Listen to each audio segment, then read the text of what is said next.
This is day 71 of the Daily Bread Bible Study. We are looking at the conclusion of the book of Joshua, Joshua chapters 23 and 24. In Joshua 23, we fast forward to Joshua in the final days of his life, encouraging the Israelites. Joshua discusses the allotment of the promised land and reminds them that this success is because of the Lord. In Joshua 23, verse 5, "The Lord your God will push them back before you and drive them out of your sight, and you shall possess their land as the Lord your God promises you." In Joshua 23, verse 10, he says also, "One of you puts to flight 1,000, since it is the Lord your God who fights for you as he promised you." But along with success, Joshua has warnings, which foreshadow the Babylonian exile to come. There are warnings against being unified with other nations. They shall be a snare and a trap for you, a scourge on your sides and thorns in your eyes. And in verse 16, "If you transgress the covenant of the Lord your God, which he enjoined on you, and you go and serve other gods and bow down to them, then the anger of the Lord will be kindled against you, and you shall perish quickly from the good land that he has given to you."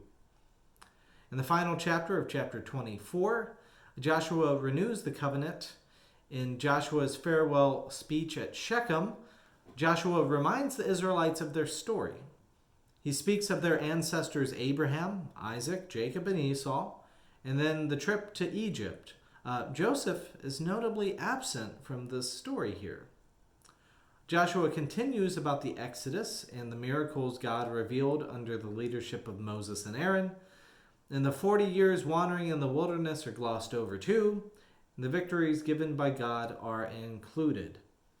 Joshua ends his remembrance by stating in chapter 24, verse 13, "I gave you a land on which you had not labored, and towns that you had not built, and you live in them. You eat the fruit of the vineyards and olive yards that you did not plant."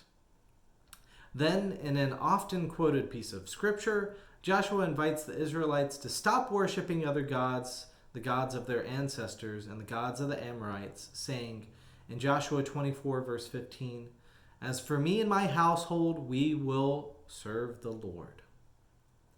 The people respond to this speech, "We will also serve the Lord, for he is our God." Joshua restates the cost of polytheism and idolatry, in saying that it will be the downfall of their people. Joshua writes the covenant in the book of the law and moves a stone by a tree to be a monument of this covenant. Then Joshua sends the Israelites to go to their inheritances. In verse 29 through 33, we wrap up the book of Joshua, including his death at 110 years of age. He is buried at Timnath-Serah, where he was allotted, and this also mentions that Joseph's bones, which had been brought up from Egypt, were buried at Shechem. Thus, this is the poetic and formal end to the physical wandering of the Israelites. They are finally at home. Eleazar, the high priest and the son of Aaron, dies and is buried at Gibeah. Phinehas will take over the duties. And remember that Phinehas was mentioned in Numbers 25 in day 59 of the Daily Read Bible Study for his zealous acts towards God. And when the Israelite man was seduced into worshiping Baal of Peor by his Midianite wife, God sent a plague, so Phinehas killed the husband and the wife, thus stopping the idolatry and ending the plague. Therefore, God blessed his priestly role in Numbers 25, verse 12. "Therefore I say, I hereby grant him my covenant of peace. It shall be for him and his descendants after him a covenant of perpetual priesthood, because he was zealous for his God and made atonement for the Israelites." So they're setting up Phinehas as the high priest. Now, we will see, now that we've come to the book of Joshua, we see that the Israelites might be home physically, but we know that they will still wrestle with wandering spiritually. But all of that story is going to be continued for the rest of the time looking at the Old Testament and here in the Bible. So hope you enjoyed our study. I hope you got a lot of things to learn and a lot to take away from in the book of Joshua. I'm excited to look at the book of Judges coming up next time.